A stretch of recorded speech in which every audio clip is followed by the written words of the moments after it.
नमस्कार साथियों, कुछ बात करें यूट्यूब चैनल पर एक बार फिर आपका बहुत बहुत स्वागत है।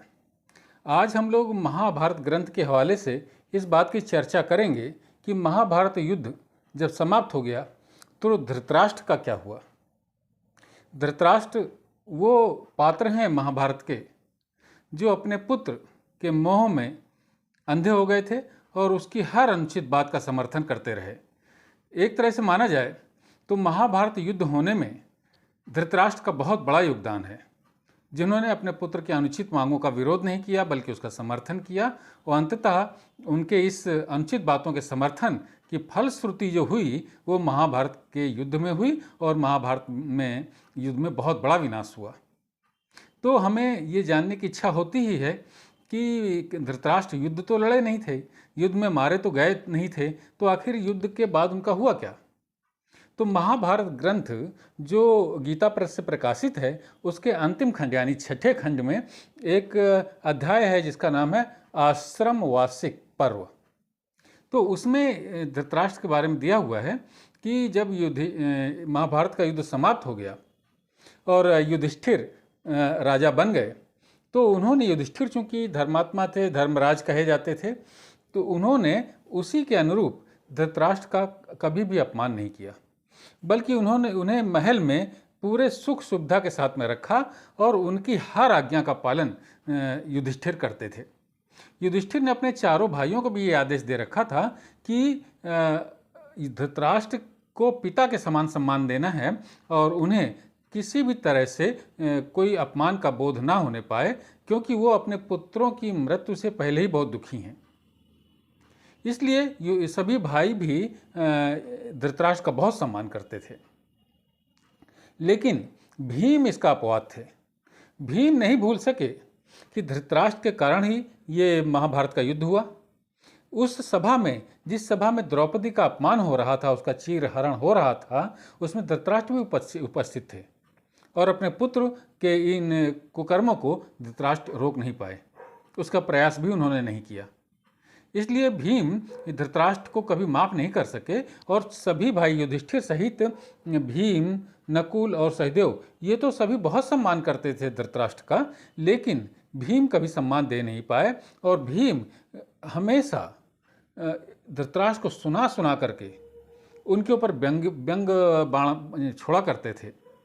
धृतराष्ट्र को सुनाया करते थे कि मेरे बाजुओं में बहुत ताकत है और मैंने ही कौरवों के सभी 100 भाइयों का वध किया है। और इस तरीके की बातें वो इस तरीके से किया करते थे कि धृतराष्ट्र भी सुन लें इस बात को, यानी कि धृतराष्ट्र भीम से बहुत एक तरीके से परेशान हो गए थे। युधिष्ठिर धन जो भी चाहिए होता था धृतराष्ट्र को, जितना भी चाहिए होता था, सब कुछ उपलब्ध कराते थे, पूछताछ नहीं करते थे कि आखिर इतने धन की आपको आवश्यकता क्या है। धृतराष्ट्र अपनी मांगे रखा करते थे, उनको जो भी आवश्यकता होती थी वो युधिष्ठिर के पास वो संदेश भेज देते थे और युधिष्ठिर उनकी हर मांग को पूरा करते थे। एक बार धृतराष्ट्र के मन में इच्छा हुई कि मैं अभी अपने सभी पुत्रों का श्राद्ध कर्म करूं। भीष्म पितामह, द्रोणाचार्य आदि जिनका बड़े महारथी थे, उनका जो वध हुआ था उनका मैं श्राद्ध कर्म करूं। इसके लिए बहुत पैसे की मांग उन्होंने युधिष्ठिर से की। सभी भाई इसके लिए तैयार हो गए थे कि धृतराष्ट्र जो भी धन मांग करते हैं वो उन्हें दिया जाना चाहिए, लेकिन भीम ने इसका भरपूर विरोध किया। इस तरीके से भीम कभी भी धृतराष्ट्र को क्षमा नहीं कर सके कि धृतराष्ट्र के कारण ही हम लोग को असहनीय दुख देखना पड़ा है। इस तरीके से धृतराष्ट्र ने युधिष्ठिर के साथ में रहते हुए 15 वर्ष गुजार दिए और 15 वर्ष गुजारने के बाद में उन्हें वैराग्य हो गया। ये भी कहा जा सकता है कि भीम के व्यंग बाणों को अब वो सहने की स्थिति में नहीं थे। ये ग्रंथ में लिखा हुआ है, इसको आप देखिए।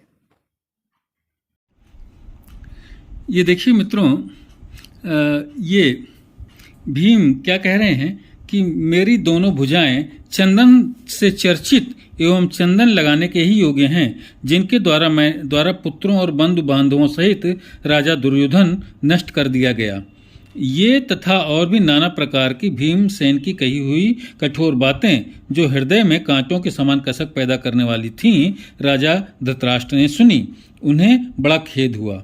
समय के उलटफेर को समझने और समस्त धर्मों को जानने वाली बुद्धिमती गांधारी देवी ने भी इन कठोर वचनों को सुना था। अब इसके बाद ये भी देखिए, 15 वर्ष व्यतीत हो चुके थे। 15 वर्ष बीतने पर भीमसेन के वाग बाणों से पीड़ित हुए राजा धृतराष्ट्र को खेद एवं वैराग्य हुआ। यानी कि भीमसेन का जो व्यंग बाण थे वो अब धृतराष्ट्र के लिए असहनीय हो गए थे, उससे उन्हें वैराग्य भी उत्पन्न हो गया। और इसके आगे देखिए फिर धृतराष्ट्र क्या बोलते हैं। धृतराष्ट्र कहते हैं, मित्रों आप लोगों को मालूम ही है कि कौरव वंश का विनाश किस प्रकार हुआ। समस्त कौरव इस बात को जानते हैं कि मेरे ही अपराध से सारा अनर्थ हुआ। दुर्योधन की बुद्धि में दुष्टता भरी थी, वह जाति भाइयों का भय बढ़ाने वाला था, तो भी मुझ मूर्ख ने उसे कौरवों के राज सिंहासन पर अभिषिक्त कर दिया।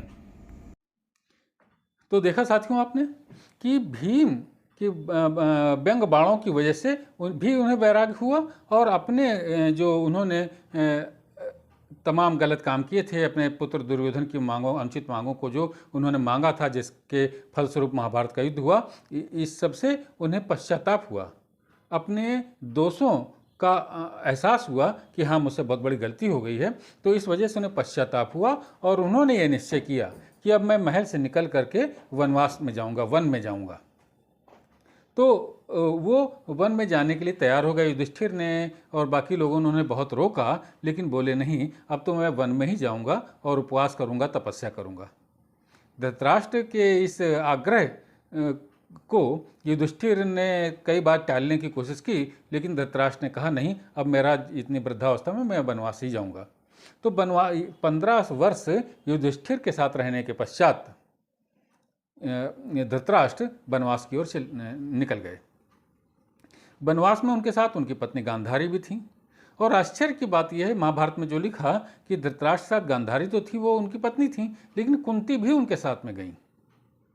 ये महाभारत ग्रंथ में वर्णन है कि महाभारत युद्ध की समाप्ति के पश्चात कुंती ने गांधारी से अपने संबंधों को खराब नहीं होने दिया, और अंत में उसकी पराकाष्ठा तो तब हो गई जब धृतराष्ट्र और गांधारी वनवास के लिए जाने लगे राजमहल छोड़ करके। तो कुंती बोली मैं भी इनके साथ जाऊंगी। युधिष्ठिर ने और सभी चारों भाइयों ने बहुत रोका कि हम सब आपके पुत्र हैं, हमारे रहते अगर आप वनवास जाएंगी तो हमारे जीवन ही व्यर्थ हैं, लेकिन कुंती नहीं मानी। ये एक बड़ा विचार करने का और एक खोज करने की बात है कि आखिर कुंती ने ऐसा निर्णय क्यों लिया। शायद वो गांधारी के प्रेम में हो, या उस समय के अनुसार वो अपने जो जेठ थे धृतराष्ट्र उनके प्रेम में हो, उनके स्नेह में हो, कि आखिर ये लोग इतनी वृद्धावस्था में जा रहे हैं तो गांधारी भी नेत्रों में पट्टियां बांधे रहती हैं, धृतराष्ट्र तो अंधे ही हैं, तो इनकी देखभाल कौन करेगा, इस वजह से वो जाना चाहती हूँ। बहरहाल वो गईं। और वनवास में जाने के बाद में अब मैं जो प्रमुख बात है उस पर आता हूँ कि आखिर धृतराष्ट्र और गांधारी और कुंती का हुआ क्या वहाँ पर। और ये लोग हरिद्वार के जंगलों में गए थे, ऐसा भी लिखा हुआ है, तो ये पहले देख लीजिए आप। ये देखिए साथियों, इसमें लिखा हुआ है, नारद जी युधिष्ठिर को धृतराष्ट्र के मृत्यु का समाचार दे रहे हैं। तो वो कहते हैं कि इसके बाद महाभागा गांधारी, तुम्हारी माता कुंती तथा तुम्हारे ताऊ राजा धृतराष्ट्र, ये तीनों ही दावाग्नि में जलकर भस्म हो गए, परंतु महामात्य संजय उस दावाग्नि से जीवित बच गए। यानी कि जो संजय धृतराष्ट्र को आंखों देखा वर्णन युद्ध का सुनाया करते थे, वे उसमें जीवित बच गए थे। और इसके बाद में ये देखिए, ये लिखा हुआ है आखिरी में कि इस प्रकार जिनके पुत्र रणभूमि में मारे गए थे, उन राजा धृतराष्ट्र ने अपने जाति भाई, संबंधी, मित्र, बंधु और स्वजनों के निमित्त सदा दान देते हुए युद्ध समाप्त होने के बाद 15 वर्ष हस्तिनापुर नगर में व्यतीत किए थे और 3 वर्ष वन में तपस्या करते हुए बिताए थे। इससे ये पता चलता है कि युद्ध समाप्ति होने के पश्चात धृतराष्ट्र 18 वर्ष तक जीवित रहे थे। तो देखा साथियों आपने, जिस जंगल में धृतराष्ट्र तपस्या कर रहे थे उस जंगल में एक बार आग लग गई और उसी आग में जल करके धृतराष्ट्र, गांधारी और कुंती का देहांत हो गया। संजय जो कि धृतराष्ट्र के साथ में गए थे, संजय वही जो आंखों देखा वर्णन धृतराष्ट्र को सुनाया करते थे युद्ध का, वो भी उनके साथ में गए थे। संजय ने धृतराष्ट्र से कहा कि महाराज जंगल में आग लग गई है, चलिए इस जंगल से निकल लें हम लोग। लेकिन धृतराष्ट्र ने कहा कि नहीं संजय, अब तुम जाओ और मैं यहीं पर अपने प्राणों का त्याग करूंगा। बहुत कहने पर भी जब धृतराष्ट्र नहीं गए तो संजय ने धृतराष्ट्र से कहा कि महाराज अब आप अपने आप को योग युक्त कर लीजिए, और इस तरीके से वो उनको बैठाल करके संजय वहाँ से निकल लिए। और धृतराष्ट्र ने अपने आप को योग युक्त किया, योग निष्ठ हो गए और उसी अग्नि में जल करके धृतराष्ट्र का देहांत हो गया। यानी कि धृतराष्ट्र जो अपने पश्चाताप की अग्नि से जल रहे थे कि उन्होंने सारे जीवन अनीति का साथ दिया, उनका देहांत जंगल की अग्नि में जल करके हुआ। तो साथियों, हमें अपने कुकर्मों की सज़ा मिलती ही है। अगर हमने बुरे कर्म किए हैं तो उनकी सज़ा उस तरीके से मिलेगी, अच्छे कर्म किए हैं तो उसकी सज़ा हमें उस तरीके से मिलेगी। ऐसा महाभारत की इन कथाओं में वर्णित है।